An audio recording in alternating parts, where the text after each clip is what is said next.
Desde hace millones de años, cuando la evolución dio lugar a la especie Homo sapiens, ya estábamos constituidos por células y tejidos.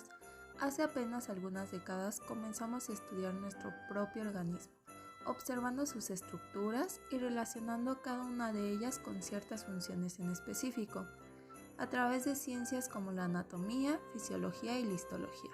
En este video abarcaremos más sobre la histología. Hola, soy Samantha Ochoa y hoy les explicaré acerca de los conceptos de histología y citología. La histología, también llamada anatomía microscópica, es el estudio científico de las estructuras microscópicas de los tejidos y los órganos del cuerpo. La histología moderna no es solo una ciencia descriptiva, sino que también incluye numerosos aspectos de la biología molecular y celular que ayudan a describir la organización y función celular. Las técnicas utilizadas por los histólogos son muy diversas. La mayoría de los contenidos de un curso de histología se pueden formular en términos de la microscopía óptica. En la actualidad, los estudiantes de laboratorios de histología utilizan microscopios ópticos o con mayor frecuencia microscopía virtual, en la que se pueden observar muestras microscópicas sobre la pantalla de un equipo informático o dispositivo móvil. Ahora hablaremos un poco de citología. La citología es una ciencia que estudia la célula y todo lo relacionado con su estructura, sus funciones y actividades metabólicas, mediante el uso del microscopio o procedimientos químicos. Tiene una gran importancia para comprender la complejidad. ¿Qué es un tejido? En histología son cúmulos o grupos de células organizadas para llevar a cabo una o más funciones en específico. Las células y componentes extracelulares de varios órganos del cuerpo exhiben un patrón de organización. En el cuerpo humano existen 4 tipos de tejidos básicos: el epitelio o tejido epitelial, tejido conjuntivo o conectivo, tejido muscular y nervioso.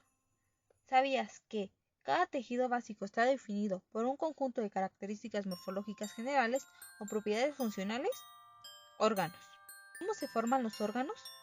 Las células se unen para constituir tejidos, por lo tanto, estos se unirán para formar órganos, entre los cuales tenemos 2 tipos, membranosos y parenquimatosos.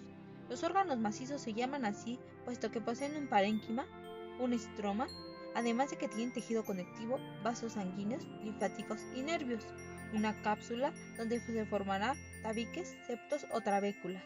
También, la circulación que lleva al órgano puede ser doble, nutricional o funcional, en el caso del hígado, pulmón y riñón. Tejido membranoso o hueco, llamado así por el lumen que posee. Estos pueden tener una composición de varias mucosas. Además, tiene una membrana, una túnica sinovial o mucosa. También tiene un revestimiento epitelial o lámina epitelial, una base conjuntiva, una lámina muscular de la mucosa y una lámina submucosa o simplemente... Hola, mi nombre es Morales Vega Perla Juliet y ahora pasaremos al tema de aparatos y sistemas. En general, estos 2 términos en las ciencias biológicas se utilizan las denominaciones de sistema y aparato para designar el conjunto de órganos que contribuyen a realizar una función general común, aunque existen diferencias en la acepción de estos 2 términos. Un sistema es aquel que está conformado por órganos con el mismo tipo de tejidos y que realizan actos completamente independientes. Es un conjunto de órganos con igual estructura y origen embriológico.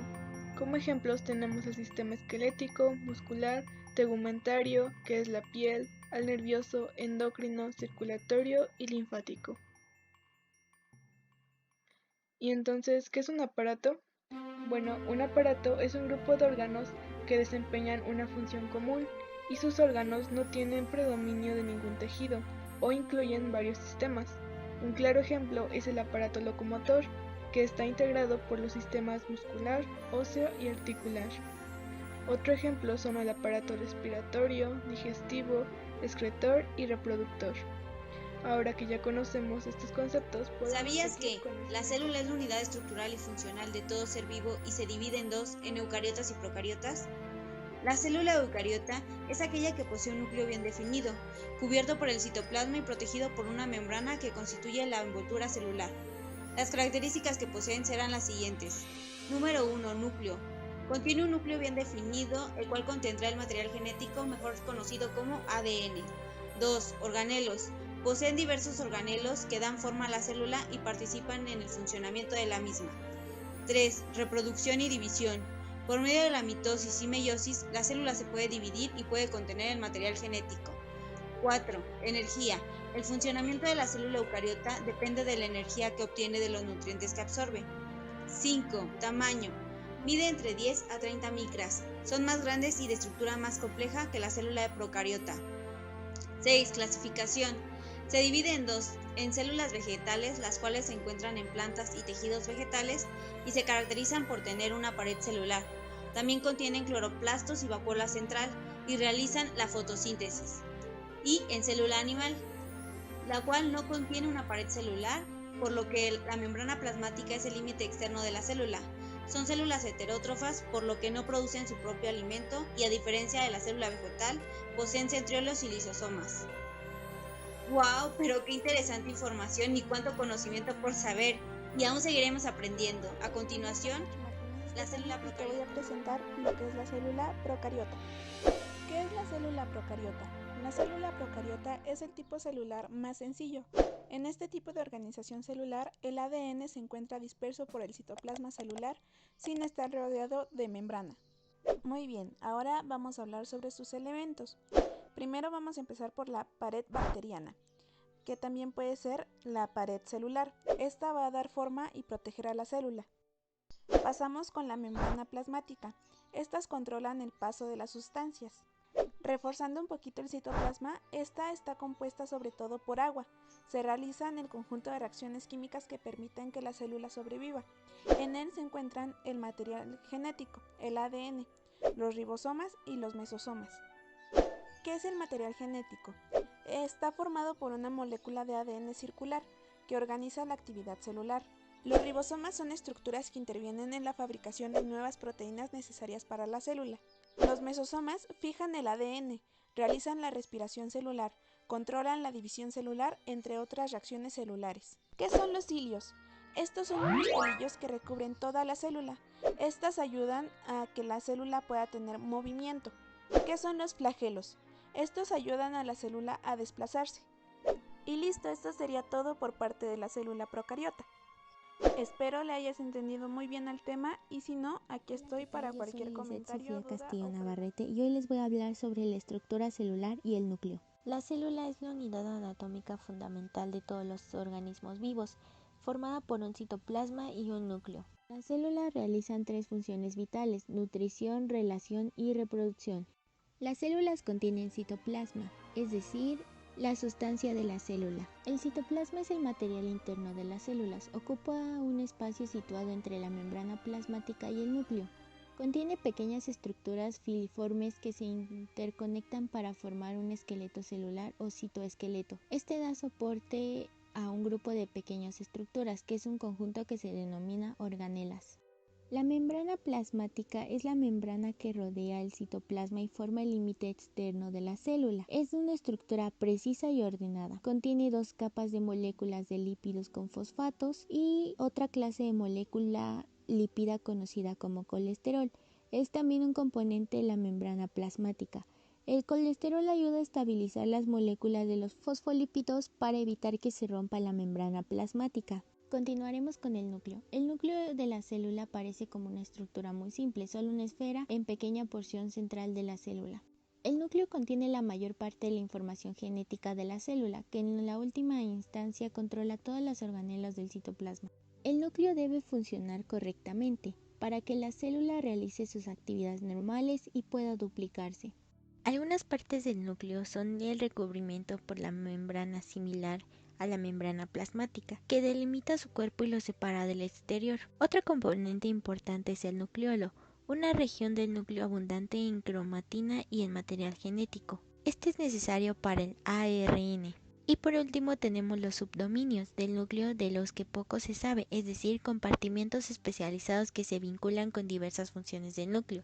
Por mi parte es todo, espero les haya interesado este tema y continuamos con los organelos membranosos y no membranosos. Los organelos se clasifican en membranosos y no membranosos. Su principal diferencia entre estos dos tipos de organelos es que los organelos membranosos contienen o están delimitados por una membrana plasmática simple o doble, esto para separar los espacios llenos de líquidos de los organelos. Como ya lo dijimos anteriormente, los organelos membranosos están rodeados por una membrana plasmática que intervienen en la síntesis, el empaquetamiento y distribución de distintas sustancias. A continuación, veremos los tipos de organelos membranosos que existen.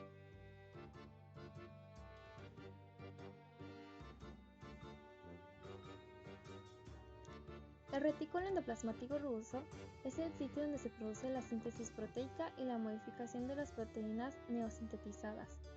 El retículo endoplasmático liso es el que interviene en la síntesis de lípidos y esteroides.